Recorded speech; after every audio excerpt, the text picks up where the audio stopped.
ஒன்பது கோளும் ஒன்றாய் காண அங்கு கற்பகம் என்னும் கடவுளின் மெய்யில் சூரியன் முதலாய் 9 கிரகமும் பலவித குணங்களை கொண்டிருக்கும் எங்கள் கற்பக தருவில் அவை வரும்போது ஒன்றாய் சேர்ந்து பலனளிக்கும்.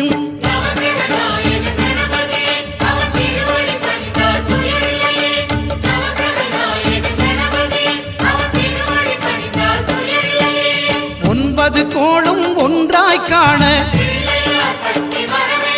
அங்கு கற்பகம் என்னும் கடவுளின் மெய்யில்